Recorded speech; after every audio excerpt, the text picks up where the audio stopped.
Hello, good evening. എല്ലാ പ്രേക്ഷകർക്കും prime ടൈമിലേക്ക് സ്വാഗതം. ഇന്ന് വാർത്തകൾ നിറഞ്ഞു നിന്നത് നിങ്ങൾക്കറിയാം, ഗോവിന്ദസ്വാമിയുടെ ജയിലിച്ചാട്ടം തന്നെയാണ്. കണ്ണൂരുകാർ കാര്യമായി ഇടപെട്ടതുകൊണ്ട് ഗോവിന്ദസ്വാമിയെ പിടിച്ച് വീണ്ടും അകത്താക്കാൻ പറ്റി. നമ്മളൊക്കെ അത്ഭുതപ്പെട്ടു പോയി. കാരണം ഞാൻ ഈ മോർണിംഗ് ഷോ ചെയ്യുന്ന സമയത്തായിരുന്നു ഈ ഗോവിന്ദസ്വാമിയുടെ ജയിലിച്ചാട്ടം. മാത്രമല്ല, കണ്ണൂർ പോലെ ഒരു സെൻട്രൽ ജയിലിൽ എങ്ങനെയാണ് ഇരുമ്പഴിയൊക്കെ മുറിച്ച്, കമ്പികളൊക്കെ മുറിച്ച് ഒരാൾ ഇത്രയും പൊക്കത്തിലുള്ള മതിൽ ചാടി രക്ഷപ്പെട്ടു? അതൊക്കെ നമുക്ക് വളരെ അത്ഭുതം തോന്നും. പക്ഷേ ഇയാൾ കരുത്തനായ ഒരു ഹാർഡ് കോർ ക്രിമിനലാണ് എന്ന് മനസ്സിലായി. പക്ഷേ ഈ കാര്യം ഇന്ന് ഗോവിന്ദസ്വാമിയുടെ ജയിലിച്ചാട്ടം നാട്ടുകാർ നന്നായി ഇടപെട്ടത് കൊണ്ട് ഇയാളെ പെട്ടെന്ന് തന്നെ പൊക്കിയകത്തിടാൻ പറ്റി. എന്നിരുന്നാലും ഒരു കാര്യം അവശേഷിക്കുന്നു. നമ്മുടെ ഏറ്റവും വിഖ്യാതമായ ജയിലുകളിൽ പോലും സുരക്ഷ ദുർബലമായിരിക്കുന്നു എന്ന് വേണമെങ്കിൽ പറയാം. എല്ലാ ജയിലുകളും അങ്ങനെയാണെന്നല്ല. നമ്മുടെ സുരക്ഷയെക്കുറിച്ച് നമ്മളൊരു ഓഡിറ്റ് നടത്താൻ സമയമായി, പ്രത്യേകിച്ച് ജയിലുകളിൽ. കാരണം നല്ല ബുദ്ധിയുള്ള ക്രിമിനലുകളെ അകത്തിട്ടുണ്ടല്ലോ, അവർ വിചാരിച്ചാൽ ഇത് പൊളിച്ച് പുറത്തു വരാൻ പറ്റും എന്ന് ഇന്ന് ഗോവിന്ദസ്വാമി തെളിയിച്ചു. അതുകൊണ്ട് ജയിൽ സുരക്ഷയെക്കുറിച്ച് ഒരു ഓഡിറ്റിംഗ് ആവശ്യമായിരിക്കുന്നു. പ്രൈം ടൈം ആരംഭിക്കുന്നു.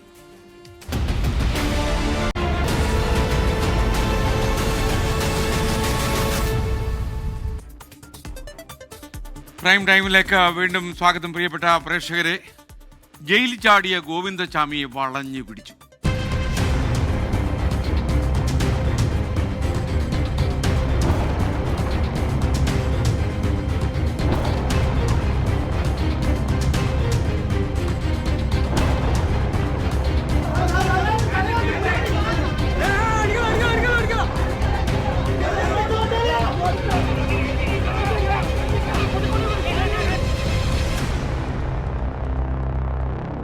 വലിയ വാർത്ത അത് തന്നെയായിരുന്നു. കണ്ണൂരിൽ ജയിൽ ചാടിയ കൊടും കുറ്റവാളി ഗോവിന്ദസ്വാമി പിടിയിലായ കാര്യം നിങ്ങൾ ശ്രദ്ധിച്ചു.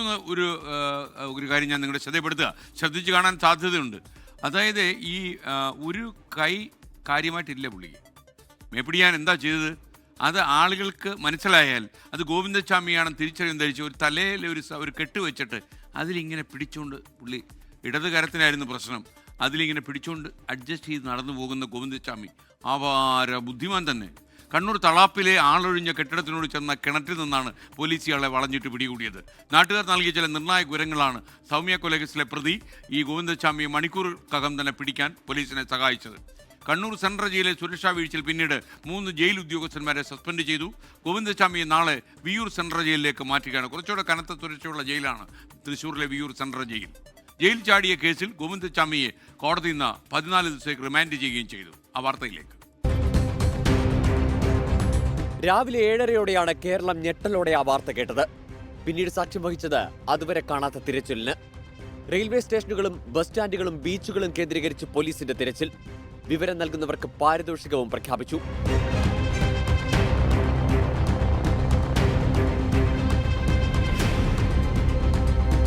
ഗോവിന്ദസ്വാമി ജയിൽ ചാടിയ ശേഷമുള്ള ആദ്യ ദൃശ്യങ്ങൾ പുറത്തുവന്നു. ഗോവിന്ദസ്വാമിയുടെ സാദൃശ്യമുള്ളയാളെ കണ്ടെന്ന് നാട്ടുകാർ വിവരം നൽകിയതാണ് അന്വേഷണത്തിൽ നിർണായകമായത്. പിന്നാലെ പ്രതി കണ്ണൂരിൽ തന്നെ ഉണ്ടെന്ന് ഉറപ്പിക്കുന്ന ദൃശ്യങ്ങളും പുറത്തുവന്നു.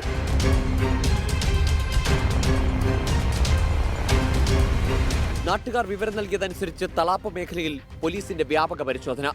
ആളൊഴിഞ്ഞ കെട്ടിടത്തിൽ ഗോവിന്ദസ്വാമിയെ പിടികൂടിയെന്ന് വാർത്തയെത്തിയെങ്കിലും പോലീസ് ഔദ്യോഗികമായി സ്ഥിരീകരിച്ചില്ല. പിന്നാലെ 40 അംഗ സംഘം കെട്ടിടം വളഞ്ഞു. 10:45 കെട്ടിടത്തിലെ കിണറ്റിൽ നിന്ന് ഗോവിന്ദസ്വാമിയെ അതിസാഹസികമായി പിടികൂടി.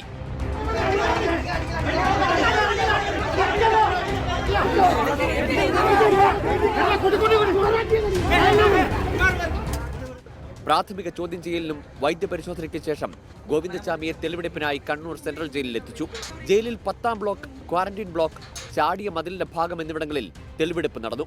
ഗുരുതര സുരക്ഷാ വീഴ്ചയെന്ന വിലയിരുത്തലിനെ തുടർന്ന് ഗോവിന്ദസ്വാമിയെ വിയ്യൂർ സെൻട്രൽ ജയിലിലേക്ക് മാറ്റാൻ ഉത്തരവായി. 24 കണ്ണൂർ. ജയിൽ ചാടിയ ഗോവിന്ദസ്വാമി സംസ്ഥാനം വിടാൻ പദ്ധതിയിട്ടിരുന്നതായി Kannur city police commissioner Nithin Raj പറഞ്ഞു. ഇന്ന് രാവിലെ 6:30 മണിക്കാണ് ഗോവിന്ദസ്വാമി ജയിൽ ചാടിയതായി പോലീസിന് വിവരം കിട്ടിയത്. ജനങ്ങളുടെ സഹകരണത്തോടെയുള്ള പോലീസ് നീക്കമാണ് ഫലം കണ്ടതെന്നും നിതിൻ രാജ് 24നോട്. ദീപക് തർമ്മണം തയ്യാറാക്കിയ റിപ്പോർട്ട്. ഗോവിന്ദസ്വാമി കണ്ണൂർ സെൻട്രൽ ജയിലിൽ നിന്നും ചാടി രക്ഷപ്പെടാനുള്ള ശ്രമം ഒരുപക്ഷെ 4 മണിക്കൂർ കൊണ്ട് കേരള പോലീസ് തടഞ്ഞില്ലായിരുന്നുവെങ്കിൽ അദ്ദേഹം തമിഴ്നാട്ടിലേക്ക് കടക്കും എന്നുള്ളതാണ് ഏറ്റവും ഒടുവിൽ മൊഴി ലഭിച്ചിരിക്കുന്നത്. കേരള പോലീസിനെ, കണ്ണൂർ സിറ്റി പോലീസിനെ പ്രത്യേകിച്ചും അഭിനന്ദിക്കേണ്ട ഒരു ഘട്ടത്തിൽ Kannur city police commissioner Nithin Raj നമ്മളോടൊപ്പം ചേരുകയാണ്. ആദ്യം തന്നെ കൺഗ്രാജുലേഷൻ. ഒരുപക്ഷെ നിങ്ങൾ നടത്തിയ ഒരു എഫേർട്ട് അത് വിജയം കണ്ടു. അത് വിജയം കണ്ടില്ലായിരുന്നുവെങ്കിൽ ഇന്ന് രാത്രിയും ഉറക്കമൊഴിഞ്ഞ് കേരളം കാത്തിരിക്കേണ്ടി വരുമായിരുന്നു. കാരണം ഇവൻ ആരുടെ വീട്ടിലേക്ക് അതിക്രമിച്ച് കയറും, ആരെ കൊലപ്പെടുത്തുമെന്നറിയാതെ. ഈ ഒരു എംഒയുടെ ഒരു വളരെ ക്രൂഷ്യലായിരുന്നു. വളരെ ടെൻഷനോടുകൂടിയായിരിക്കും ചെയ്തിട്ടുണ്ടാവും. എങ്ങനെയായിരുന്നു? ഗോവിന്ദചാമി ജയിലിൽ ചാടി എന്നുള്ള ഇൻഫർമേഷൻ പോലീസിന് ലഭിച്ച സമയം തന്നെ ആ ഒരു വിഷയത്തിൻ്റെ സീരിയസ്നെസ്സും ആ ഒരു ജാഗ്രതയും കൃത്യമായ രീതിയിൽ തന്നെ നമ്മുടെ മുഴുവൻ സേനാംഗങ്ങളിലേക്കും അതോടൊപ്പം തന്നെ മീഡിയയിലൂടെ ഇവിടുത്തെ പ്രാദേശികവാസികൾ ആൾക്കാരെല്ലാവരിലേക്കും തന്നെ ആ ഒരു അലേർട്ട് മെസ്സേജ് നമുക്ക് വളരെ സമയബന്ധിതമായിട്ട് കൊടുക്കാൻ വേണ്ടി കഴിഞ്ഞിരുന്നു. അപ്പോൾ അതുമായി ബന്ധപ്പെട്ടിട്ട് ലഭിച്ച ഫോട്ടോഗ്രാഫ്സ്, ലഭിച്ച വിവരങ്ങൾ അത് സമയബന്ധിതമായിട്ട് കൊടുക്കാൻ പറ്റിയതുകൊണ്ട് തന്നെ ജനങ്ങൾക്കും അതോടൊപ്പം തന്നെ എല്ലാവരും ഈ ഒരു ജാഗ്രതയോട് കൂടിയിട്ട് പോലീസിൻ്റെ ഒപ്പം നിൽക്കുന്നൊരു സാഹചര്യം ഉണ്ടായിരുന്നു. അതിൻ്റെ ഭാഗമായിട്ടാണ് നമുക്ക് പിന്നീടുള്ള ഓരോ മണിക്കൂറുകളിലും ഒരുപാട് ഇൻഫർമേഷൻസ് നമുക്ക് ഈ ഒരു വിഷയവുമായി ബന്ധപ്പെട്ടിട്ട് ലഭിച്ചിരുന്നു. ലൊക്കേഷനുമായി ബന്ധപ്പെട്ടിട്ടുള്ള പലതരത്തിലുള്ള ഇൻഫർമേഷൻ, അതിൽ ശരിയായതും തെറ്റായതുമായിട്ടുള്ള ഇൻഫർമേഷൻ നമുക്ക് നിർണായകമായ ചില വിവരങ്ങൾ ലഭിച്ചിരുന്നു അല്ലെ? ആളെ ഐഡന്റിഫൈ ചെയ്യാൻ പറ്റുന്ന രീതിയിലുള്ള ചില വിവരങ്ങൾ ഓട്ടോ ഡ്രൈവർമാരും മറ്റുമൊക്കെ തന്നിരുന്നു. അത്തരത്തിലുള്ള ഇൻഫർമേഷൻസ് നമുക്ക് സമയബന്ധിതമായിട്ട് കിട്ടുന്നുണ്ടായിരുന്നു. ആ കിട്ടിയ ഇൻഫർമേഷൻസ് തന്നെ കൃത്യമായ രീതിയിൽ നമുക്ക് പ്രോസസ്സ് ചെയ്യാൻ വേണ്ടി കഴിഞ്ഞു. അതുകൊണ്ടാണ് വളരെ ചുരുങ്ങിയ സമയം കൊണ്ട് തന്നെ ആ പ്രതി വീണ്ടും അറസ്റ്റ് ചെയ്യപ്പെടുന്ന ഒരു സാഹചര്യം ഉണ്ടായിരിക്കുന്നത്. ഇതിലൊരു പ്രധാനപ്പെട്ട കാര്യം, ഒന്ന് ജയിലിൽ നിന്ന് ചാടി മറ്റ് പുറത്തുള്ള ആരുടെയെങ്കിലും സഹായം, ബാഹ്യ സഹായമോ മറ്റോ, കാരണം ഇതിനിപ്പോൾ അന്വേഷണത്തിൽ കൂടുതൽ വിവരങ്ങൾ വരേണ്ടതാണ്. പ്രാഥമികമായി നോക്കുമ്പോൾ ഒരു പ്രതിക്ക് ഒറ്റയ്ക്ക് ഇത്രയൊക്കെ ചെയ്യാൻ സാധിക്കുമോ? പ്രാഥമികമായിട്ടുള്ള അന്വേഷണത്തിൽ മറ്റൊരാളുടെ റോള് ഇതുവരെ പോലീസ് മനസ്സിലാക്കിയിട്ടില്ല. പക്ഷേ ഏതെങ്കിലും രീതിയിൽ മറ്റേതെങ്കിലും തരത്തിലേക്കുള്ള ഇൻവോൾവ്മെൻറ്റ് മറ്റാർക്കെങ്കിലും ഉണ്ടെങ്കിൽ അത് കൂടുതലായിട്ട് അന്വേഷണത്തിൻ്റെ ഭാഗമായിട്ട് നമ്മൾ പരിശോധിക്കുന്ന ഒരു കാര്യമാണ്. തമിഴ്നാട്ടിലേക്ക് കടക്കാനായിരുന്നു ലക്ഷ്യമെന്നുള്ളത് കേട്ടു. എന്തൊക്കെയാണ് പ്രധാനമായും നിർണായകമായി ഈ പ്രതിയിൽ നിന്ന്, ഈ കൊടും കുറ്റവാളിയിൽ നിന്ന് മനസ്സിലായത്? ജയിലിൽ ചാടുക എന്നുള്ളതായിരുന്നു ആളുടെ ഉദ്ദേശം. കാലമായി പ്ലാൻ ചെയ്തു. ജയിലിൽ നിന്നുള്ള ആളുടെ പ്രിപ്പറേഷൻസ് മനസ്സിലാക്കുന്നത് കഴിഞ്ഞ 1-2 മാസമായിട്ട് ഈ ചാട്ടത്തിനുള്ള തയ്യാറെടുപ്പുകൾ നടത്തി എന്നുള്ളതാണ്. പക്ഷേ കൂടുതലായിട്ട് ഏത് കാലം മുതലാണ് എന്നുള്ളതൊക്കെ നമ്മുടെ ഒരു SIT തന്നെ ഈ വിഷയത്തിൽ അന്വേഷണം നടത്തുന്നുണ്ട്. അപ്പോൾ അതിൻ്റെ ഭാഗമായിട്ട് ഈ പറഞ്ഞിരിക്കുന്ന മറ്റ് ഏത് രീതിയിലേക്കൊക്കെയാണ് ഇത് പ്രിപ്പയർ ചെയ്തത് എന്നുള്ള കാര്യങ്ങളൊക്കെ അന്വേഷണത്തിൻ്റെ കൂടുതലായിട്ടുള്ള ഭാഗത്തേക്ക് നമുക്ക് കൊണ്ടുവരാൻ വേണ്ടി കഴിയും. മറ്റൊന്ന്, ഈ പ്രതിയും വളരെ ജാഗ്രതയിലായിരുന്നു. കാരണം ചാടാൻ വേണ്ടി ശാരീരികമായ തയ്യാറെടുപ്പ് പോലും വളരെ കൃത്യമായി നടത്തി എന്നുള്ള വിവരമാണ് ലഭിക്കുന്നത്. അത് ആ ഒരു പ്രിപ്പറേഷൻസ് പ്രതിയുടെ ഭാഗത്ത് നിന്ന് ഉണ്ടായി എന്ന് കാണുന്നുണ്ട്. പക്ഷേ മറ്റേതൊക്കെ തരത്തിലേക്കുള്ള പ്രിപ്പറേഷൻ ഉണ്ടെന്നുള്ളതൊക്കെ അന്വേഷണത്തിൻ്റെ ഭാഗമായിട്ട് വരട്ടെ. Thank you. വളരെ കൃത്യമായി തന്നെ കണ്ണൂർ കമ്മീഷണർ പറയുന്നത് പോലീസും ജനങ്ങളും ഒരുമിച്ച് നിന്നുകൊണ്ടാണ് ഈ പ്രതിയെ പിടികൂടാൻ ആയത് എന്നുള്ളതാണ്. ഓരോ വിവരങ്ങളും അപ്പോൾ അറിയിച്ചത്, ഒരുപക്ഷെ ക്രൂഷ്യലായ പല വിവരങ്ങളും അറിയിച്ചത് പോലീസിന് സഹായകമായി എന്നുള്ളതാണ്. ക്യാമറമാൻ രാജേഷ് വളരിക്കുണ്ടിനൊപ്പം കണ്ണൂരിൽ നിന്നും Deepak Dharmadam, 24. Kannur city police commissioner Nithin Raj സംസാരിക്കുന്നതിലും congratulations to the police and also to the nattukar. നാട്ടുകാർക്കും വലിയൊരു ക്രെഡിറ്റ് ഉണ്ട് ഈ കാര്യത്തിൽ. ഗോവിന്ദചാമിയുടെ ജയിൽ ചാട്ടത്തിൽ ഒരു കാര്യം വ്യക്തമായ അതീവമായ സുരക്ഷാ വീഴ്ച ഉണ്ടായിട്ടുണ്ട്, വളരെ ഗുരുതരമായിട്ട് തന്നെ. 9 മാസമായി ജയിൽ ചാട്ടത്തിന് ഗോവിന്ദചാമി പദ്ധതി ഇട്ടിരുന്നു എന്നാണ് പോലീസിൻ്റെ FIRൽ പറയുന്നത്. സെല്ലിൻ്റെ 3 അഴികളാണ് ഇയാൾ അറുത്തുമാറ്റിയത്. ജയിൽ ചാടുമെന്ന് 3 സഹതടവുകാരോട് അയാൾ പറഞ്ഞിരുന്നുവെന്നും FIRൽ പറയുന്നു. 24 പ്രൈം ടൈം ബ്രേക്കിങ്ങുമായി ദീപക് ധർമ്മടം തത്സമയം ചേരുകയാണ് കോഴിക്കോട് നിന്ന്. ദീപക്, ശരിക്കും ഈ ഒരു ശബ്ദമൊന്നും കേൾപ്പിക്കാതെ കുറേശ്ശെ അറുത്ത് ഈ ഇരുമ്പഴികൾ അറുത്തു മാറ്റി എന്ന് പറയുന്നത് അയാളുടെ മിടുക്കാണ്. മാത്രമല്ല അതിനെ അകത്തൂടെ കയറി ഇറങ്ങാൻ വേണ്ടി ഈ ആഹാരമൊക്കെ കുറച്ച് ചപ്പാത്തി മാത്രമാക്കി നുഴഞ്ഞിറങ്ങാനും അയാൾ തീരുമാനിച്ചിരുന്നു എന്നുള്ളതൊക്കെ തന്നെ എത്ര ബുദ്ധിമാനാണ് ഈ ഗോവിന്ദചാമി എന്നുള്ളത് കാര്യം നമ്മളെ ബോധ്യപ്പെടുത്തുന്നു. SKN ഞെട്ടിക്കുന്ന രീതിയിലുള്ള വിവരങ്ങളാണ് ഇന്ന് ഗോവിന്ദചാമിയെ വിശദമായി പോലീസ് ചോദ്യം ചെയ്തപ്പോൾ ലഭിച്ചത്. അതായത് ഈ പറഞ്ഞ വിവരങ്ങളെല്ലാം തന്നെ പോലീസിനോട് ഈ ഗോവിന്ദചാമി തന്നെ സമ്മതിക്കുകയും അതിൻ്റെ അടിസ്ഥാനത്തിൽ അവിടെ തെളിവെടുപ്പ് നടത്തിയപ്പോൾ സ്ഥിരീകരിക്കപ്പെടുകയും ചെയ്ത വിവരങ്ങളാണ്. അതിലേറ്റവും പ്രധാനപ്പെട്ട കാര്യം ഈ 10ാം ബ്ലോക്ക്, അതായത് അവിടുത്തെ കണ്ടംപ്റ്റ് സെൽ എന്ന് പറയുന്നതാണ് ഈ 10ാം ബ്ലോക്ക്. 10ാം ബ്ലോക്കിലെ 19ാം സെല്ലിലാണ് ഗോവിന്ദചാമിയും അതുപോലെ മറ്റൊരു മർഡർ കേസ് പ്രതിയായ തേനി സുരേഷനും താമസിക്കുന്നത്. അവരെ രണ്ടുപേരെയും പാർപ്പിച്ചിരിക്കുന്നത്.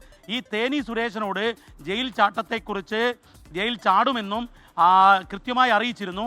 മാത്രവുമല്ല, ഈ തേനി സുരേഷൻ്റെ അറിവോടുകൂടിയാണ് ഈ ജയിലിലെ അടിയുടെ SKN ഈ പൊക്കത്തിലുള്ള അടിയുടെ അടിഭാഗത്താണ്, ഏറ്റവും താഴത്തെ ബോട്ടം സൈഡിലാണ് ഈ രാഗി മുറിച്ചുകൊണ്ടിരുന്നത്.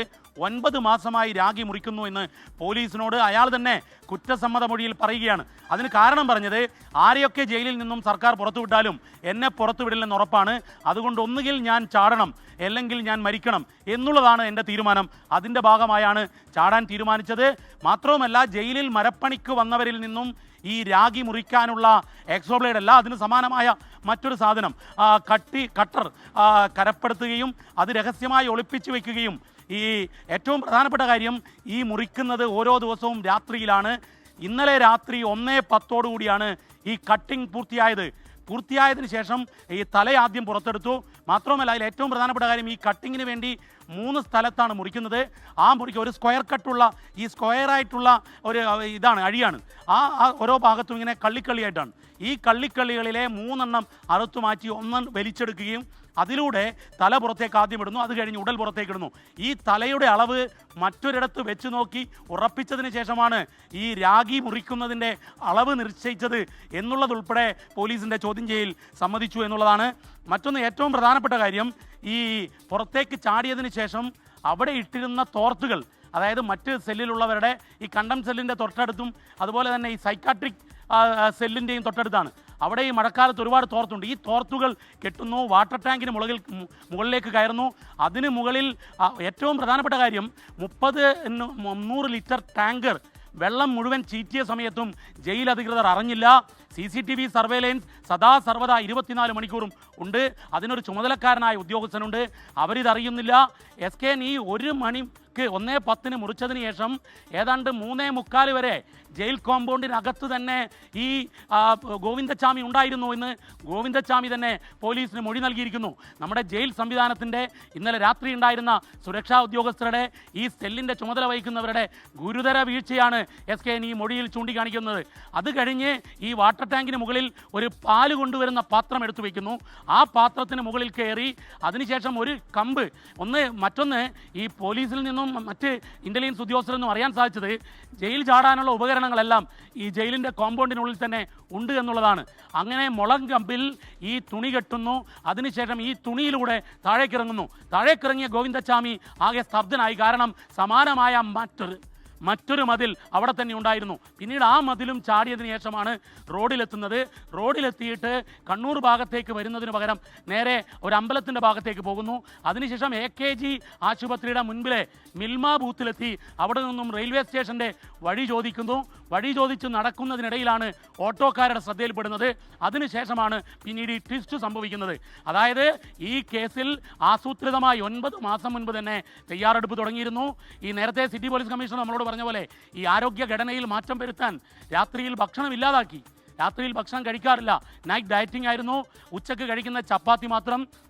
ആഹാരം കുറച്ചു, വ്യായാമം കൂട്ടി, അങ്ങനെ ശരീരം പാകപ്പെടുത്തുകയായിരുന്നു ഈ ജയിൽ ചാട്ടത്തിന് വേണ്ടി എന്നുള്ളതാണ് ഈ ഗോവിന്ദച്ചാമിയെ ചോദ്യം ചെയ്തപ്പോൾ വ്യക്തമായത്. ഈ കാര്യം പോലീസിന് തെളിവെടുപ്പിൽ സ്ഥിരീകരിക്കാനും കഴിഞ്ഞു. SKN ഒരു കാര്യം ഉറപ്പിച്ചു പറയണം, കണ്ണൂർ സെൻട്രൽ ജയിലിലെ സുരക്ഷാ ഉദ്യോഗസ്ഥർ ഗുരുതരമായ വീഴ്ച വരുത്തിയിരിക്കുന്നു ഈ ഗോവിന്ദച്ചാമിയുടെ ചാട്ടത്തിൽ എന്നത് പോലീസിന് ഈ മൊഴിയെടുക്കുമ്പോൾ വ്യക്തമായി. SKN ഓക്കെ, ദീപക് തരമടമാണ് വിവരങ്ങൾ വിശദമായി നമുക്ക് നൽകിയത്. സംസ്ഥാനത്ത് ജയിലുകളിൽ വേണ്ടത്ര സുരക്ഷാ ജീവനക്കാരില്ല. ജയിൽ ചട്ടം അനുസരിച്ച് സംസ്ഥാനത്ത് 5187 അസിസ്റ്റന്റ് പ്രിസൺ ഓഫീസേഴ്സ് വേണം. എന്നാൽ ആകെയുള്ളത് 1284 പേര് മാത്രമാണ്. 1729 ഡെപ്യൂട്ടി പ്രിസൺ ഓഫീസേഴ്സ് വേണ്ടിടത്ത് ആകെയുള്ളത് ഇപ്പോൾ 447 പേർ. 24 പ്രൈം ടൈം ബ്രേക്കിംഗുമായി റിനു ശ്രീധർ ചേരുന്നു തിരുവനന്തപുരത്ത് നിന്ന്. റിനു, വിശദാംശങ്ങൾ പറയൂ. SKN ഗോവിന്ദച്ചാമിയുടെ ജയിൽ ചാട്ടവുമായി ബന്ധപ്പെട്ടുകൊണ്ട് നമ്മൾ ജയിലിലെ സുരക്ഷാ പരിശോധന അല്ലെങ്കിൽ സുരക്ഷാ ജീവനക്കാരുടെ എണ്ണമൊന്ന് പരിശോധിക്കുകയാണ്. ഒരാഴ്ച മുമ്പാണ് ഈ ജയിലിൽ അധികമായി തടവുകാരുടെ എണ്ണം വലിയ രീതിയിലുള്ള വർധനവ് അനുവദിച്ചതിനേക്കാൾ ഉണ്ട് എന്നുള്ളൊരു വാർത്ത നമ്മൾ പ്രേക്ഷകരുമായി പങ്കുവെച്ചത്. ഇതിന് തൊട്ടു പിന്നാലെ നമ്മൾ ഈ സുരക്ഷാ ജീവനക്കാരുടെ മാത്രം എണ്ണത്തിലൊരു പരിശോധന കൂടി നടത്തുകയാണ്. സംസ്ഥാനത്ത് പുരുഷ തടവുകാരുടെ എണ്ണം 10375 എന്നുള്ളതാണ്. അതായത് വിവിധ ജയിലുകളിലായി. പക്ഷേ സ്ത്രീ തടവുകാരുടെ എണ്ണത്തിൽ വലിയ കുറവുണ്ട്. അവർക്ക് സുരക്ഷാ ഉദ്യോഗസ്ഥരെല്ലാം തന്നെയുണ്ട്. പക്ഷേ പുരുഷ തടവുകാർക്ക് അവർക്ക് ഈ ജയിൽ ചട്ടം അനുസരിച്ചുള്ള ഈ സുരക്ഷാ ജീവനക്കാർ ഇല്ല എന്നുള്ളതാണ് നമുക്ക് ലഭിക്കുന്ന വിവരം. ഈ 10375 പുരുഷ തടവുകാർക്ക്, അതായത് 6 തടവുകാർക്ക് ഒരു ദിവസം ഒരു ഓഫീസർ എന്നുള്ളതാണ്. അങ്ങനെ 3 ഷിഫ്റ്റുകളിലായി 3 ഓഫീസർമാർ വേണം. അങ്ങനെയാണെങ്കിൽ കണക്കനുസരിച്ച് 5187 അസിസ്റ്റന്റ് പ്രിസൺ ഓഫീസർമാർ വേണം എന്നുള്ളതാണ് ജയിൽ ചട്ടം അനുസരിച്ചുള്ള അല്ലെങ്കിൽ കേന്ദ്ര നിയമം അനുസരിച്ചുള്ള കണക്ക്. പക്ഷേ സംസ്ഥാനത്തെ ജയിലുകളിൽ ആകെയുള്ള സുരക്ഷാ ഉദ്യോഗസ്ഥർ 1284 പേർ മാത്രം എന്നുള്ളതാണ് നമുക്ക് ലഭിക്കുന്ന കണക്ക്. അതായത് ഈ 1284 അസിസ്റ്റന്റ് പ്രിസൺ ഓഫീസർമാരാണ്. 3 അസിസ്റ്റന്റ് പ്രിസൺ ഓഫീസർമാർക്ക് 3:1 എന്ന അനുപാതത്തിൽ ഡെപ്യൂട്ടി പ്രിസൺ ഓഫീസർമാരും ജയിലുകളിൽ വേണം. അങ്ങനെയാണെങ്കിൽ 1729 അസിസ്റ്റന്റ് ഡെപ്യൂട്ടി പ്രിസൺ ഓഫീസർമാരാണ് സംസ്ഥാനത്തെ ജയിലുകളിൽ വേണ്ടത്. പക്ഷേ 447 പേർ മാത്രമേ ഉള്ളൂ എന്നുള്ളതാണ് കണക്കുകൾ നമുക്ക് ലഭിക്കുന്നതിന് അനുസരിച്ച് പ്രേക്ഷകരുമായി പങ്കുവയ്ക്കേണ്ടത്. ഏറ്റവും പ്രധാനപ്പെട്ട ഒരു കാര്യം, ഈ സുരക്ഷയ്ക്കായി നിയമിച്ചിരിക്കുന്ന ഈ തുച്ഛമായ സുരക്ഷാ ജീവനക്കാരാണ് ജയിലുകളിലെ മറ്റു ജോലികളും ചെയ്യേണ്ടത്. ജയിലുകളിൽ വിവിധ സംരംഭങ്ങളുണ്ട്, വ്യവസായ സംരംഭങ്ങളുണ്ട്. ഇവിടെ ഉൾപ്പെടെ പണിയെടുക്കേണ്ടുന്നത് ഈ ജീവനക്കാരാണ്. അതായത് 2 മണിക്കൂർ ജോലി ചെയ്താൽ 4 മണിക്കൂർ വിശ്രമം നൽകണമെന്നുള്ളതാണ് ജയിൽ ചട്ടം അനുസരിച്ച് ഈ ജീവനക്കാർ പറയുന്നത്. പക്ഷേ 24 മണിക്കൂറും ജോലി എടുക്കേണ്ടുന്ന ഒരു സാഹചര്യമാണ് ജയിലുകളിൽ എന്നുള്ളതാണ് ജീവനക്കാർ നമ്മളോട് പങ്കുവയ്ക്കുന്നത്. മാനസികമായി വലിയ സമ്മർദ്ദത്തിൽ ഏർപ്പെടുകയാണ്, വലിയ മാനസിക വെല്ലുവിളികൾ നേരിടുന്നുണ്ട് എന്നുള്ളൊരു കാര്യവും ഇവർ പറയുന്നുണ്ട്. അടിയന്തരമായി തന്നെ ഇവർക്ക് ഈ ജയിലുകളിൽ സുരക്ഷയ്ക്ക് വേണ്ടി മാത്രമുള്ള കണക്കാണ്, മറ്റു ഉദ്യോഗസ്ഥരുടെ എണ്ണം വേറെയാണ്. ഈ സുരക്ഷാ ചുമതലയുള്ള ഉദ്യോഗസ്ഥരുടെ എണ്ണത്തിൽ വർധനവ് ഉണ്ടാക്കണം എന്നുള്ളതാണ്. സംസ്ഥാന സർക്കാർ അടിയന്തരമായി ഇടപെടണമെന്നുള്ള ഒരു കാര്യം കൂടി ഇവർ പങ്കുവയ്ക്കുന്നുണ്ട്. അമിത ജോലിഭാരം നൽകി മാനസികമായി പീഡിപ്പിക്കുന്നു എന്നുള്ളതാണ് പരസ്യമായി, പക്ഷേ പറയാൻ തങ്ങൾക്കാവില്ല. അതുകൊണ്ട് അടിയന്തരമായി സർക്കാർ ഇടപെടണമെന്നുള്ള ഒരു ആവശ്യം കൂടി ഇവർ മുന്നോട്ട് വയ്ക്കുന്നുണ്ട്. സ്കൈൻ. Okay, thank you Rinu Sreedhar. എന്തായാലും ആവശ്യമുള്ള സ്റ്റാഫ് ജയിലുകളിൽ ഇല്ല എന്നുള്ളതാണ് ഏറ്റവും വലിയ സുരക്ഷാ പ്രശ്നം ഉണ്ടാക്കുന്നതെന്നാണ് റിനു ശ്രീധർ റിപ്പോർട്ട് ചെയ്യുന്നത്. ഇനി അവധിയുടെ കാര്യം, ഒരുപാട് പ്രേക്ഷകർ ഈ അവധിയുടെ കാര്യമൊക്കെ ചോദിക്കുന്നുണ്ട്. ജില്ലാ കളക്ടർമാർ ഉറങ്ങുന്നോ എന്നൊക്കെ ചോദിക്കുന്നുണ്ട്. കളക്ടർമാർ ഉറങ്ങണമല്ലോ, അവർക്ക് അത്യാവശ്യം ജോലി കൂടുതലല്ലേ. കനത്ത മഴ തുടരുന്ന സാഹചര്യത്തിൽ സംസ്ഥാനത്ത് നാളെ 3 ജില്ലകളിലെ വിദ്യാഭ്യാസ സ്ഥാപനങ്ങൾക്ക് അവധി പ്രഖ്യാപിച്ചിട്ടുണ്ട്. പത്തനംതിട്ട, കോട്ടയം, എറണാകുളം ജില്ലകളിലെ മുഴുവൻ വിദ്യാഭ്യാസ സ്ഥാപനങ്ങൾക്കും അവധിയായിരിക്കും. പ്രൊഫഷണൽ കോളേജുകൾ ഉൾപ്പെടെയുള്ള എല്ലാ വിദ്യാഭ്യാസ സ്ഥാപനങ്ങൾക്കും അതാത് ജില്ലാ കളക്ടേഴ്സ് അവധി പ്രഖ്യാപിച്ചു.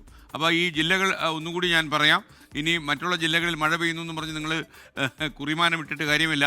പത്തനംതിട്ട, കോട്ടയം, എറണാകുളം ഈ 3 ജില്ലകളിലെ എല്ലാ വിദ്യാഭ്യാസ സ്ഥാപനങ്ങൾക്കും ജില്ലാ കളക്ടർ അവധി പ്രഖ്യാപിച്ചിരുന്നു. കനത്ത മഴ ഈ ജില്ലകളിൽ തുടരുന്ന സാഹചര്യത്തിലാണ് ഈ അവധി പ്രഖ്യാപനം. ഇപ്പോൾ മഴ കാര്യമായിട്ട് പെയ്യുന്നു പല സ്ഥലങ്ങളിലും. കനത്ത മഴയിലും കാറ്റിലും മധ്യ കേരളത്തിൽ വ്യാപകമായ നാശനഷ്ടമുണ്ടായി. കോട്ടയത്തെ വിവിധയിടങ്ങളിൽ ഉണ്ടായ ചുഴലിയിൽ, മിന്നൽ ചുഴലി അടിച്ചു. ഈ മിന്നൽ ചുഴലിയിൽ നിരവധി മരങ്ങൾ കടപുഴകി വീണു. വൈക്കം റെയിൽവേ സ്റ്റേഷനിൽ മരങ്ങൾ കടപുഴകി വാഹനങ്ങൾക്ക് കേടുപാട് സംഭവിച്ചു. പാലായിലും അതുപോലെ മീനടത്തും കുമരകത്തും മരങ്ങൾ കടപുഴകി. പലയിടത്തും ഗതാഗത തടസ്സം ഉണ്ടായി. ടോബി ജോൺസൺ കോട്ടയത്ത് നിന്ന് വിശദാംശങ്ങളുമായി ചേരുകയാണ്. ടോബി, കോട്ടയം ജില്ലയിൽ ഇപ്പോഴും കാര്യമായി മഴ പെയ്യുന്നുണ്ടെന്നാണ് നമ്മൾ മനസ്സിലാക്കേണ്ടത്. കാര്യം കോട്ടയം ജില്ലയിൽ നാളെ വിദ്യാഭ്യാസ സ്ഥാപനങ്ങൾക്ക് അവധി പ്രഖ്യാപിച്ചിട്ടില്ല അല്ലേ? ഉണ്ട്, കോട്ടയത്തുണ്ട്, പറഞ്ഞോളൂ. SK തീർച്ചയായിട്ടും നാളെ അവധി പ്രഖ്യാപിച്ചിട്ടുണ്ട്. എന്തായാലും ജില്ലാ കളക്ടർ മുൻകൂട്ടി കാലയെ കണ്ട് ആ കാര്യങ്ങളിൽ ഒരു നിലപാട് സ്വീകരിക്കുന്നുണ്ട്. കാരണം അത്തരത്തിലുള്ള ഫോർകാസ്റ്റാണ്, അതായത് മഴയുടെ പ്രവചനം അത്തരത്തിലാണ് റിപ്പോർട്ടുകൾ വരുന്നത്. അതുകൊണ്ടാണ് ഇന്ന് 3 താലൂക്കുകളിലാണ് അവധി ഉണ്ടായിരുന്നതെങ്കിൽ നാളെ എല്ലാ ജില്ലയിൽ മുഴുവൻ അവധി പ്രഖ്യാപിച്ചിട്ടുണ്ട്. വിദ്യാഭ്യാസ സ്ഥാപനങ്ങൾക്കും അവധി പ്രഖ്യാപിച്ചിട്ടുണ്ട്. അതിനുള്ള കാരണം ഇന്ന് ഉച്ചയ്ക്ക് ശേഷം ഉണ്ടായ ആ ശക്തമായ കാറ്റും മഴയുമാണ്. അതിശക്തമായ കാറ്റും മഴയുമാണ്. ഒരു മിന്നൽ ചുഴലി എന്ന് വേണമെങ്കിൽ പറയാം. അത്തരത്തിൽ ജില്ലയുടെ വിവിധ മേഖലകളിലാണ് ഈ കാറ്റും മഴയും ഉണ്ടായത്. അങ്ങനെ വ്യാപക നാശനഷ്ടമാണ് ഉണ്ടായിരിക്കുന്നത്. മുണ്ടക്കയം, ചോറ്റിയിൽ, കുറുപ്പന്തറയിൽ, മീനടത്ത്, അതുപോലെ തന്നെ പനച്ചിക്കാട്, ചങ്ങനാശ്ശേരി പോലെയുള്ള പ്രദേശങ്ങളിലൊക്കെ വീടിന് മുകളിലേക്ക് മരം വീണ് ഈ വീട് തകരുന്ന ഒരു അവസ്ഥയുണ്ടായിട്ടുണ്ട്. അതുപോലെ എടുത്തു പറയേണ്ടതാണ്, ഈ വൈക്കം റെയിൽവേ സ്റ്റേഷനിലേക്ക് പോകുന്ന വഴിയിൽ വാഹനങ്ങൾ, ബൈക്കുകൾ, ഇരുചക്ര വാഹനങ്ങൾ പാർക്ക് ചെയ്തിരുന്നു. അതിന് മുകളിലേക്ക് മരം കടപുഴകി വീണ് നിരവധി വാഹനങ്ങൾക്ക് കേടുപാടുകൾ സംഭവിച്ചിട്ടുണ്ട്. ഒപ്പം തന്നെ പാലാ ചേപ്പുങ്കലിൽ സമാനമായ രീതിയിൽ മരം വീണ് 2 കാറുകൾക്കും ഒരു ഓട്ടോറിക്ഷയ്ക്കും കേടുപാട് സംഭവിച്ചു. ഓട്ടോറിക്ഷയുടെ മുകളിലേക്കാണ് ഇത് വീണത്. എന്തായാലും ആളപായം ഒന്നും തന്നെ റിപ്പോർട്ട് ചെയ്തിട്ടില്ല. സമാനമായ രീതിയിൽ ജില്ലയുടെ വിവിധ മേഖലകളിൽ മരങ്ങൾ വീണ് ഗതാഗത തടസ്സം ഉണ്ടായിട്ടുണ്ട്. നിരവധി സ്ഥലങ്ങളിൽ വൈദ്യുതി തടസ്സവും ഉണ്ടായിട്ടുണ്ട്. അങ്ങനെ വൈദ്യുതി ലഭിക്കാത്ത പല സ്ഥലങ്ങളും ഇപ്പോഴും ഉണ്ടെന്നാണ് നമുക്ക് മനസ്സിലാക്കാൻ സാധിക്കുക. എന്തായാലും ശക്തമായ മഴ തുടരുന്ന സാഹചര്യത്തിലാണ് ജില്ലാ കളക്ടർ നാളെ കൂടി വിദ്യാഭ്യാസ സ്ഥാപനങ്ങൾക്ക് അവധി പ്രഖ്യാപിച്ചിരിക്കുന്നത്. പ്രിയപ്പെട്ട പ്രേക്ഷകർക്ക് പ്രൈം ടൈമിലേക്ക് വീണ്ടും സ്വാഗതം. കേരളം എങ്ങോട്ട് പോകുന്നു എന്നതിൻ്റെ സൂചനയായി തൃശ്ശൂരിൽ നിന്നൊരു വാർത്ത വരുന്നു. തൃശ്ശൂരിൽ ബൈക്കിലെത്തിയ യുവാവ് കാർ യാത്രികനെ കത്രി ഉപയോഗിച്ച് ആക്രമിച്ചു. കാരണം അറിയണ്ടേ, ചെളിവെള്ളം തെറിപ്പിച്ചു. അതിനാണ് ഈ യാത്രികനെ കുത്തി പരിക്കേൽപ്പിച്ചത്. തൃശൂർ പന്നിത്തടം പെട്രോൾ പമ്പിൽ വെച്ചായിരുന്നു ഈ ആക്രമണം അരങ്ങേറിയത്. സാമ്പ്രിക്കൽ സ്വദേശി സുരേഷിനെ പോലീസ് കസ്റ്റഡിയിലെടുത്തിട്ടുണ്ട്. അതിൽ നമുക്ക് ആ ദൃശ്യം ഒന്ന് കാണാം.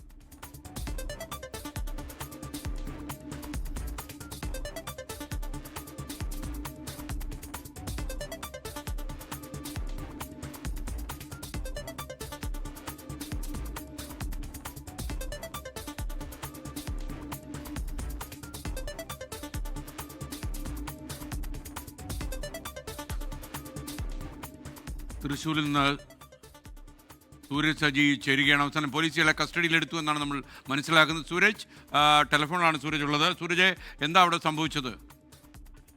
SKN 1.5 മണിക്കൂർ മുമ്പ് നടന്ന ആക്രമണത്തിന്റെ CCTV ദൃശ്യങ്ങൾ അടക്കമാണ് ഇപ്പോൾ പുറത്തു വന്നിരിക്കുന്നത്. ഇന്ന് 7:30 കൂടിയാണ് ഈ ചെളിവെള്ളം തെറിപ്പിച്ചു എന്നതിന്റെ പേരിൽ ഈ കാർ യാത്രികന് നേരെ ആക്രമണം ഉണ്ടാകുന്നത്. പന്നിത്തടം സെന്ററിൽ വെച്ച് ഈ കാർ യാത്രികൻ ചെളിവെള്ളം തെറിപ്പിച്ചു എന്നുള്ളതാണ് ഈ ആക്രമിച്ച ആൾ പറയുന്നത്. പിന്നീട് ഈ വാഹനം പെട്രോൾ അടിക്കുന്നതിന് വേണ്ടി തൊട്ടടുത്ത പമ്പിൽ കയറിയ സമയത്ത് ഈ ബൈക്കിലെത്തിയ ആൾ ഈ കാർ യാത്രികനെ ആക്രമിക്കുകയായിരുന്നു. ഈ സാമ്പക്കൽ സ്വദേശിയാണ് ഈ ആക്രമണം നടത്തിയ ആളെന്നുള്ളതാണ് നിലവിൽ പോലീസുമായി സംസാരിക്കുമ്പോൾ അവർ പറയുന്നത്.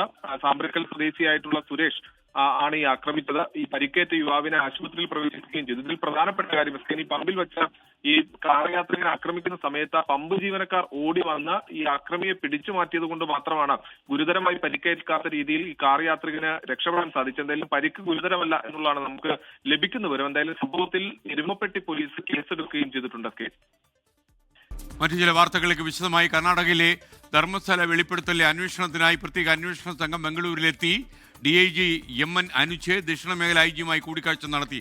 നാളെ അന്വേഷണം ആരംഭിക്കും. പ്രത്യേക അന്വേഷണ സംഘത്തിന്റെ ഓഫീസ് വെൽത്തങ്ങാടിയിൽ പ്രവർത്തിക്കും.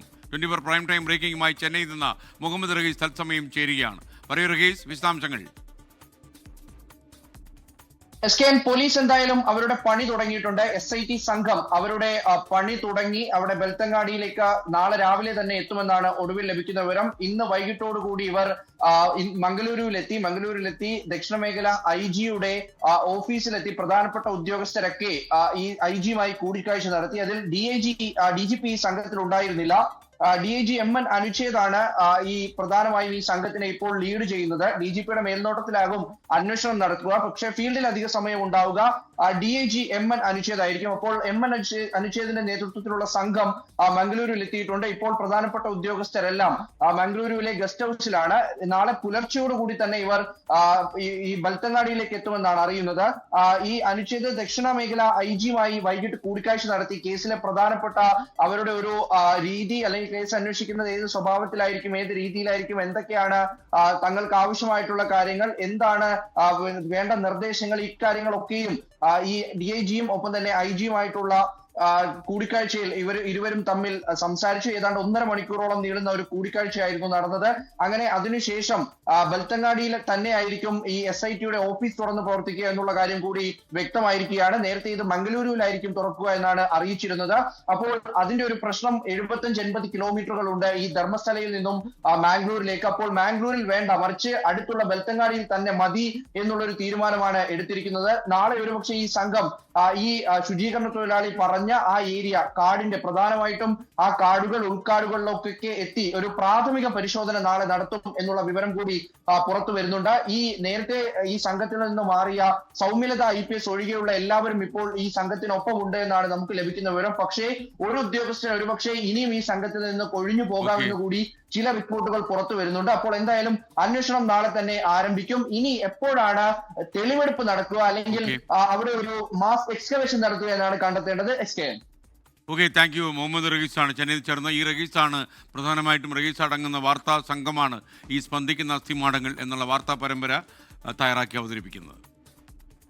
തിരുവനന്തപുരം കുന്നത്തുകാലിൽ മതിലിടിഞ്ഞു വീണ അപകടം ഉണ്ടായി. 2 കുട്ടികൾക്ക് ഗുരുതരമായി പരിക്കേറ്റു. ഇന്റർലോക്ക് കമ്പനിയുടെ മതിലാണ് ഇടിഞ്ഞു വീണത്. കുട്ടികൾ ആശുപത്രിയിൽ പോയി മടങ്ങി വരുന്നതിനിടെയായിരുന്നു ഈ അപകടം നടന്നത്. മേഘന മുരളി തിരുവനന്തപുരം നിന്ന് ചേരുകയാണ്. മേഘന, പ്രൈം ടൈമിലേക്ക് സ്വാഗതം. എന്താണ് ഈ അപകടം ഉണ്ടായത്, എങ്ങനെയാണ് പറയൂ? SKN ഇന്ന് വൈകുന്നേരത്തോടുകൂടി തിരുവനന്തപുരം കുന്നത്തുകാലിലാണ് ഈ അപകടം ഉണ്ടാകുന്നത്. 2 കുട്ടികൾക്കാണ് ഈ അപകടത്തിൽ ഇപ്പോൾ ഗുരുതരമായി പരിക്കേറ്റിരിക്കുന്നത്. അത് ചെറുങ്ങാനൂർ സ്വദേശിയായിട്ടുള്ള ഭഗത്തിന് 8 വയസ്സ് മാത്രമാണ് പ്രായം. അതുപോലെ തന്നെ ഋതിക്ക് 3 വയസ്സ് മാത്രം പ്രായമുള്ള ഋതിക്ക് എന്നിവർക്കാണ് ഇപ്പോൾ അപകടത്തിൽ പരിക്കേറ്റിട്ടുള്ളത്. അതിൽ ഈ പ്രദേശത്ത് കുന്നത്തുകാൽ ഭാഗത്ത് ശക്തമായ മഴ ഇപ്പോഴും തുടരുകയാണ്. അതിന്റെ ഭാഗമായി ഈ മഴയിലാണ് ഈ ഇന്റർലോക്ക് കമ്പനിയുടെ മതിൽ ഇടിഞ്ഞു വീണത് എന്നുള്ളതാണ് നമുക്കിപ്പോൾ മനസ്സിലാക്കാൻ കഴിയുന്നത്. അതിൽ ഈ മതിലിന് ഏതെങ്കിലും തരത്തിൽ അപകടാവസ്ഥ ഉണ്ടായിരുന്നോ എന്നടക്കമുള്ള കാര്യങ്ങൾ പരിശോധിക്കേണ്ടതുണ്ട്. ഇപ്പോൾ കനത്ത മഴയിലാണ് ഈ മതിൽ ഇടിഞ്ഞു വീണത് എന്നുള്ളതാണ് ഇപ്പോൾ നമുക്ക് മനസ്സിലാക്കുന്നത്. ഈ കുട്ടികൾക്ക് ഗുരുതര പരിക്കേറ്റിട്ടുണ്ട്. അതിൽ ഈ ഭഗത്തിന് തലക്കും കൈക്കും പരിക്കേറ്റിട്ടുണ്ട്. അതുപോലെ തന്നെ ഋതിക്കിന്റെ തുടയെല്ലിനാണ് പരിക്കേറ്റിട്ടുള്ളത്. ഇവരെ 2 പേരെയും കാരക്കോണം മെഡിക്കൽ കോളേജിൽ പ്രവേശിപ്പിച്ചിട്ടുണ്ട്. കുട്ടികൾക്ക് ഇപ്പോൾ ഗുരുതരമായ പരിക്കുണ്ട് എന്നുള്ളത് തന്നെയാണ് പ്രാഥമികമായി ലഭിക്കുന്ന വിവരം. എന്തായാലും ഇന്ന് രാത്രിയോടുകൂടി തന്നെ ഈ മതിൽ അവശിഷ്ടങ്ങൾ, ഈ കല്ലും മണ്ണും അടക്കമുള്ളവ അവിടെ നിന്ന് മാറ്റാനുള്ള പ്രവർത്തികളടക്കം പ്രദേശത്ത് ആരംഭിച്ചിട്ടുണ്ട്. ഓക്കെ, താങ്ക് യു മെഗ്ന മുരളി. താൽക്കാലിക VC നിയമനത്തിൽ ഹൈക്കോടതി വിധിക്കെതിരെ സുപ്രീം കോടതിയെ സമീപിച്ച ഗവർണർ രാജേന്ദ്ര അർലേക്കർ ഉത്തരവ് അടിയന്തരമായി സ്റ്റേ ചെയ്യണമെന്നാവശ്യപ്പെട്ട് അദ്ദേഹം അപ്പീൽ ഫയൽ ചെയ്തു. ഡിജിറ്റൽ സാങ്കേതിക സർവകലാശാല VC നിയമനങ്ങൾ റദ്ദാക്കിയ വിധിക്കെതിരെയാണ് ഗവർണർ രാജേന്ദ്ര അർലേക്കർ സുപ്രീം കോടതിയെ സമീപിച്ചത്. ഡൽഹിയിൽ നിന്ന് വിവരങ്ങൾ നൽകാൻ അച്യുതൻ പ്രൈം ടൈമിൽ വരുന്നു. പറയൂ അച്യുതൻ.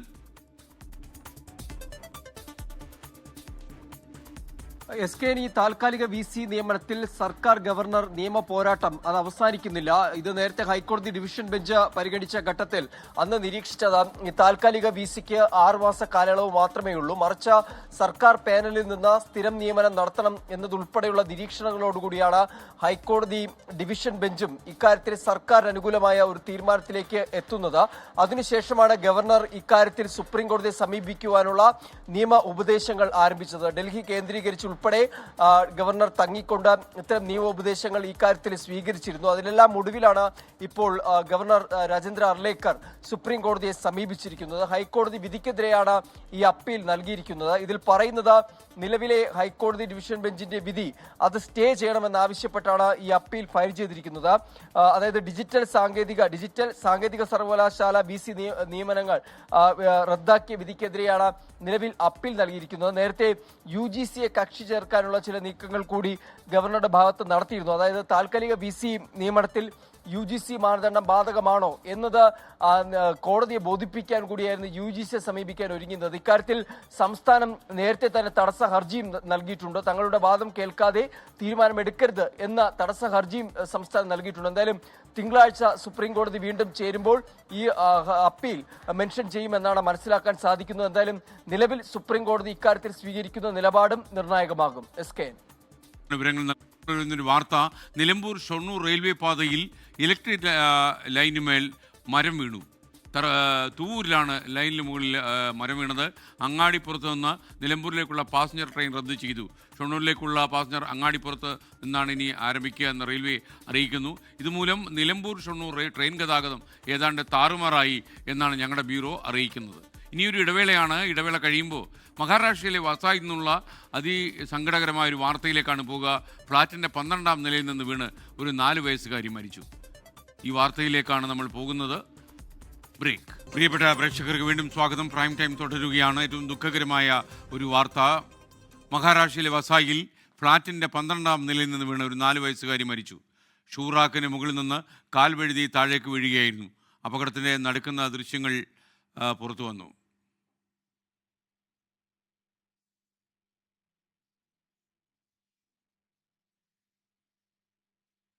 ശ്രീനാഥ് ചന്ദ്രൻ മുംബൈയിൽ നിന്ന് ചേരുകയാണ്. നമുക്ക് വിശ്വസിക്കാൻ പറ്റാത്ത ഒരു അപകടമാണ് അവിടെ ഉണ്ടായത്. പറയൂ ശ്രീനാഥ് ചന്ദ്രൻ, എങ്ങനെയാണ് ജനാല വഴിയാണോ ഈ കുട്ടി പുറത്തേക്ക് പോയത്? തീർച്ചയായും SK അതിദാരുണമായ ഒരു സംഭവമാണ് മുംബൈക്കടുത്തുള്ള വസായിൽ സംഭവിച്ചിരിക്കുന്നത്. വസായി ഈസ്റ്റിലെ നവ്കർ സൊസൈറ്റിയിലാണ് ഈ സംഭവം ഉണ്ടാവുന്നത്. ഇവിടുത്തെ ഒരു വലിയ ഭൂനില കെട്ടിടമാണ്, താമസ സമുച്ചയമാണ്. അവിടെ 12ാം നിലയിലാണ് ഈ കുട്ടിയും കുടുംബവും താമസിക്കുന്നത്. അമ്മയോടൊപ്പം പുറത്തേക്ക് കുട്ടി വരികയാണ്. ആദ്യം അമ്മയുടെ വലിയ ചെരുപ്പ് കുട്ടി ഇടുന്നുണ്ട്. അവിടെ നിന്ന് അമ്മ പിന്തിരിപ്പിച്ച് കുട്ടിയെ ഷൂ റാക്കിന് മുകളിൽ ഇരുത്തുന്നു. അതായത് ഫ്ളാറ്റിന് പുറത്തുള്ള ഷൂ റാക്കിന് മുകളിൽ ഇരുത്തുന്നു. എന്നിട്ട് അമ്മ ചെരുപ്പിടാൻ ശ്രമിക്കുന്നതിനിടെ കുട്ടി സ്വയം അവിടെ നിന്നും എഴുന്നേറ്റ് നിന്ന് പുറകിലുള്ള ജനാലയിലേക്ക് ഇരിക്കാൻ ശ്രമിക്കുകയാണ്. അവിടെ നിന്നാണ് നിലതെറ്റി താഴേക്ക് പതിക്കുന്നത്. 12ാം നിലയിൽ നിന്നാണ് എസ്കെൻ താഴേക്ക് കുഞ്ഞ് പതിക്കുന്നത്. തൽക്ഷണം വീഴ്ചയിൽ തന്നെ കുഞ്ഞ് മരിക്കുകയും ചെയ്യുന്നു. ഏതായാലും ഈ സംഭവത്തിന്റെ CCTV ദൃശ്യങ്ങളാണ് പുറത്തു വന്നിട്ടുള്ളത്. അൻവിക പ്രജാപതി എന്ന 4 വയസ്സുകാരിയാണ് ഈ തരത്തിൽ ദാരുണമായി അന്തരിച്ചത്. എസ്കെൻ. ഓക്കെ, ശ്രീനാഥ്, വിശ്വസിക്കാൻ പറ്റുന്നില്ല. കാരണം ഇങ്ങനെയൊക്കെ ഒരു അപകടം ഉണ്ടാകുമ്പോൾ ചില സ്ഥലത്തൊക്കെ ഇങ്ങനെയുള്ള ജനാല വഴി ആളുകൾ വലിയ പലനില ഫ്ലാറ്റിൽ നിന്ന് താഴേക്ക് വീണ് മരിച്ച അനുഭവങ്ങൾ ഉണ്ടായിട്ടുണ്ട്. ഇപ്പോൾ ഇങ്ങനൊരു കുഞ്ഞ് വീണു എന്നറിയുമ്പോൾ നമ്മൾ ആകെ ഷോക്കിലായി പോകും. ഈ രാത്രിയിൽ നമുക്കിതൊക്കെ കാണുമ്പോൾ ഉറക്കം തന്നെ പോകും. വല്ലാത്ത സങ്കടമായി. ഒരു കെയറില്ലായ്മയാണോ എന്നറിയില്ല. ഓണക്കാലത്ത് സപ്ലൈകോ വഴി വിതരണം ചെയ്യുന്ന വെളിച്ചെണ്ണയ്ക്ക് വില കുറയുമെന്ന സൂചന. ഉൽപ്പാദന കേന്ദ്രത്തിൽ വില കുറയ്ക്കാനുള്ള നിർദ്ദേശം നൽകിയെന്നാണ് ഭക്ഷ്യ സിവിൽ സപ്ലൈസ് വകുപ്പ് മന്ത്രി GR അനിൽ പറയുന്നത്. റേഷൻ മസ്റ്ററിങ്ങിൽ സർക്കാരിന് ഔദ്യോഗികമായി ഒരു അറിയിപ്പ് ലഭിച്ചിട്ടില്ലെന്നും മാധ്യമങ്ങൾ കണ്ട വിവരം മാത്രമേ ഉള്ളൂ എന്നും മന്ത്രി പറഞ്ഞു. സപ്ലൈകോ വഴി സബ്സിഡിയായി വെളിച്ചെണ്ണ കൊടുക്കുന്ന രീതിയുണ്ട്. എന്നാൽ ഓണത്തിൻ്റെ സ്പെഷ്യലായി വെളിച്ചെണ്ണ വില കുറച്ച് കൊടുക്കാനുള്ള നടപടി സപ്ലൈകോ വഴി പൊതുവിതരണ വകുപ്പ് ആവശ്യമായ എല്ലാ നടപടികളും സ്വീകരിക്കും.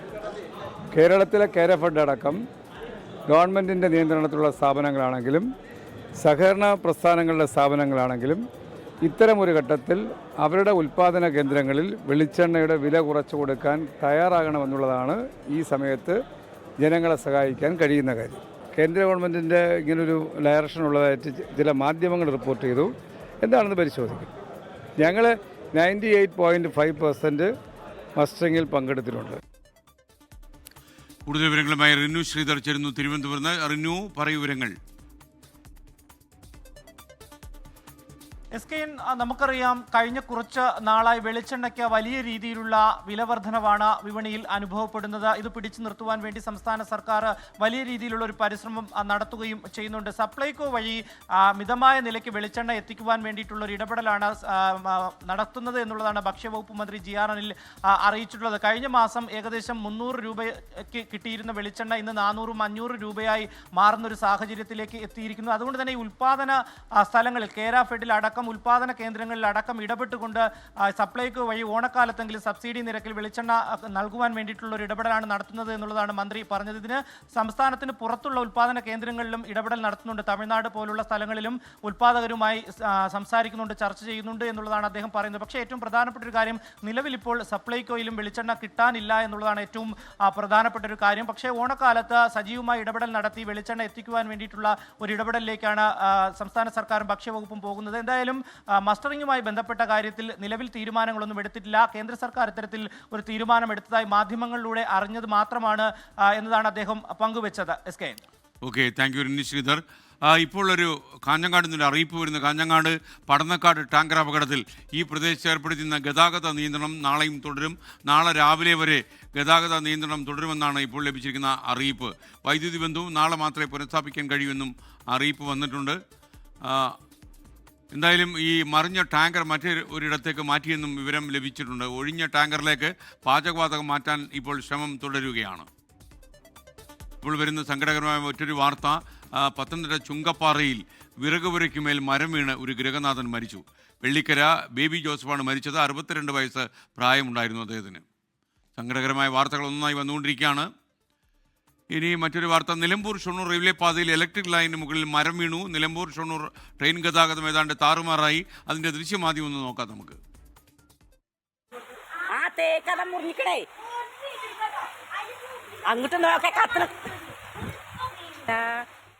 അങ്ങാടിപ്പുറത്ത് നിന്ന് നിലമ്പൂരിലേക്കുള്ള പാസഞ്ചർ ട്രെയിൻ റദ്ദാക്കിയിട്ടുണ്ട്. ഷൊർണൂരിലേക്കുള്ള പാസഞ്ചർ ട്രെയിൻ അങ്ങാടിപ്പുറത്ത് നിന്ന് ആരംഭിക്കുമെന്ന് റെയിൽവേ അറിയിക്കുന്നു. കൂടുതൽ വിവരങ്ങളുമായി വിപിൻ സി വിജയൻ മലപ്പുറത്ത് നിന്ന് ചേരുകയാണ്. വിപിൻ, വിശദാംശങ്ങൾ.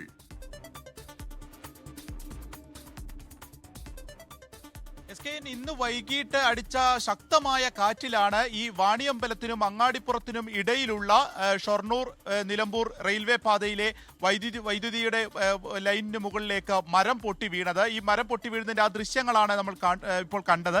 ആ പൊട്ടി വീണതിന് ശേഷം അതിൽ നിന്ന് തീ ഉയർന്നു, പിന്നീട് അത് കെടുകയായിരുന്നു. ഈ ഒരു സാഹചര്യത്തിലാണ് ഇപ്പോൾ അവിടെ അറ്റകുറ്റപ്പണികൾ ആരംഭിച്ചു എന്നുണ്ടെങ്കിലും ട്രെയിൻ ഗതാഗതം പാടെ താറുമാറായിരിക്കുന്നു. വൈകിട്ട് ഷൊർണൂരിൽ നിന്ന് നിലമ്പൂരിലേക്കുള്ള പാസഞ്ചർ, അത് അങ്ങാടി അങ്ങാടിപ്പുറത്ത് യാത്ര അവസാനിപ്പിച്ചു. അവിടെ നിന്ന് തിരിച്ച് ഷൊർണൂരിലേക്ക് തന്നെ പോവുകയായിരുന്നു. ഒപ്പം തന്നെ നിലമ്പൂരിൽ നിന്ന് 8:05 പുറപ്പെടേണ്ട ട്രെയിനും അത് റദ്ദാക്കിയിട്ടുണ്ട്. ഇനിയുള്ളത് രാജറാണിയാണ്. അതായത് നിലമ്പൂരിൽ നിന്ന് തിരുവനന്തപുരം വരെ പോകുന്ന വളരെ യാത്രക്കാരുള്ള, ഏറ്റവും കൂടുതൽ തന്നെ യാത്രക്കാരുള്ള ഒരു ട്രെയിനാണ്. ആ ട്രെയിൻ കൃത്യസമയത്ത് പുറപ്പെടുമെന്നുള്ളതാണ് റെയിൽവേ അറിയിക്കുന്നത്. പക്ഷേ വൈകാനാണ് സാധ്യത. ഇപ്പോൾ അറ്റകുറ്റപ്പണി ആരംഭിച്ചിട്ടേ ഉള്ളൂ. 6 മാസങ്ങൾക്ക് മുൻപാണ് ഈ നിലമ്പൂർ ഷൊർണൂർ റെയിൽവേ പാത വൈദ്യുതീകരിച്ചത്. അതിനുശേഷം ഇത് 2ാമത്തെ തവണയാണ് അവിടെ മരം വീഴുകയും ഇത്തരത്തിൽ ട്രെയിൻ ഗതാഗതം താറുമാറാകുന്ന ഒരു സാഹചര്യവും. നിരവധി യാത്രക്കാരാണ് ഇതുമൂലം കുടുങ്ങിയിരിക്കുന്നത്. എസ്.കെ. പ്രിയപ്പെട്ട പ്രേക്ഷകർക്ക് വീണ്ടും സ്വാഗതം. പ്രൈം ടൈമിൻ്റെ അവസാന ഘട്ടത്തിലേക്ക് കടക്കുകയാണ്. വയനാട് സ്വദേശിയായ മുരളീധരൻ ഡോക്ടറാവുക എന്ന തൻ്റെ ആഗ്രഹം സാധ്യമാക്കിയ വയസ്സെത്രയാണെന്ന് അറിയണ്ടേ? 67ാമത്തെ വയസ്സിൽ. റിട്ടയർമെൻറ്റ് കാലം പഠനത്തിലുള്ള അവസരമാക്കിയാണ് മുരളീധരൻ തൻ്റെ നേട്ടം കൊയ്തെടുത്തത്. പ്രായം ഒന്നിനും തടസ്സമല്ല എന്നതിൻ്റെ ഏറ്റവും വലിയ ഉദാഹരണമായി നമുക്ക് മുന്നിൽ മുരളീധരൻ നിൽക്കുകയാണ്.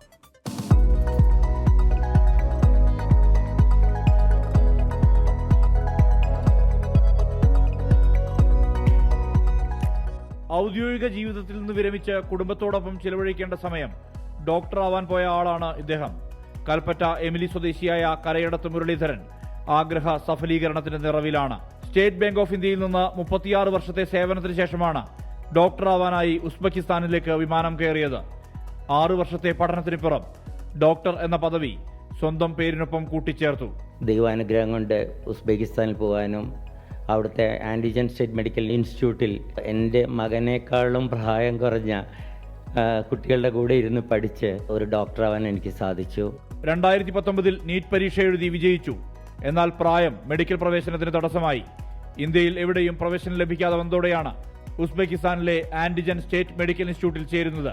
ജനറൽ മെഡിസിനിൽ 88% മാർക്കോടെ വിജയം. 2018 നീറ്റ് എക്സാം ഞാൻ എഴുതി. പക്ഷേ ഡൽഹി ഹൈക്കോടതി അതിലിടപെട്ട് പ്രായപരിധി കാരണമായിട്ട് എൻ്റെ റിസൾട്ട് അവർ തടഞ്ഞു വയ്ക്കുകയാണ് ചെയ്തത്. സുപ്രീം കോടതിയിൽ പോയി അതിനെതിരെ വിധി സമ്പാദിക്കുകയും നീറ്റ് ക്വാളിഫൈ ചെയ്യുന്ന ആദ്യത്തെ സീനിയർ സിറ്റിസൺ ആവാനുള്ള ഒരു ഭാഗ്യം എനിക്കന്ന് ലഭിക്കുകയും ചെയ്തു. മുരളീധരനെ സേവനപാതയിലേക്ക് എത്താൻ ഇനിയും കടമ്പകളുണ്ട്. ഇന്ത്യയിൽ ഒരു ഡോക്ടറായിട്ട് വർക്ക് ചെയ്യണമെന്നുണ്ടെങ്കിൽ ആദ്യമായി ഫോറിൻ മെഡിക്കൽ ഗ്രാജുവേറ്റ് എക്സാമിനേഷൻ എന്നൊരു എക്സാം പാസ്സാവേണ്ടതുണ്ട്. ഈ 1 ഇയർ ഇൻറ്റേൺഷിപ്പും FMG പാസും ഉണ്ടെങ്കിൽ ഇന്ത്യയിൽ എവിടെയും പ്രാക്ടീസ് ചെയ്യുന്നതിന് യാതൊരു തടസ്സവും ഉണ്ടാകുന്നില്ല. റിട്ടയർഡ് അധ്യാപികയായ ഭാര്യ ശ്രീലതയും പൈലറ്റായ മകൻ അവിനാഷും നൽകിയ പിന്തുണ കൂടിയുണ്ട് ഈ നേട്ടത്തിന് പിന്നിൽ. ഒപ്പം ആഗ്രഹ സഫലീകരണത്തിനായുള്ള അർപ്പണബോധവും. സുർജിത് അയ്യപ്പത്ത്, 24 വയനാട്. ഫ്ലവേഴ്സിൽ എല്ലാ ദിവസവും രാത്രി 7 മണിക്ക് സംപ്രേഷണം ചെയ്യുന്ന ഫ്ലവേഴ്സ് ടോപ്പ് സിംഗറിൻ്റെ പുതിയ സീസണിലേക്കുള്ള ഓഡിഷൻ നാളെയും മറ്റന്നാളും എറണാകുളം വൈറ്റില മെർമെയ്ഡ് ഹോട്ടൽ നടക്കുകയാണ്. 14 വയസ്സ് വരെ പ്രായമുള്ള കുട്ടികൾക്ക് ഇതിൽ പങ്കെടുക്കാം. നാളെ രാവിലെ 9 മണി മുതൽ വൈകുന്നേരം 5 മണി വരെ ഓഡിഷൻ നടക്കും. പാട്ടുപാടാനും ഒക്കെ താല്പര്യമുള്ള എല്ലാ കുട്ടികളെയും ഞങ്ങൾ മെർമെയ്ഡിലേക്ക് സ്വാഗതം ചെയ്യുന്നു. കേരളത്തിന് പുറത്തുള്ളവർക്കും ഇതുവരെ മറ്റ് ഓഡിഷനുകളിൽ പങ്കെടുക്കാത്തവർക്കും ഈ കൊച്ചിയിൽ നടക്കുന്ന മെർമെയ്ഡിലെ വൈറ്റിലയിലെ മെർമെയ്ഡ് ഹോട്ടൽ നടക്കുന്ന ഓഡിഷനിൽ പങ്കെടുക്കാം. ഏവർക്കും സ്വാഗതം. ഇതോടെ പ്രൈം ടൈം അവസാനിക്കുന്നു. ഒരു നല്ല രാത്രി പ്രിയപ്പെട്ട പ്രേക്ഷകർക്ക് ഞാൻ നേരുന്നു. Good night.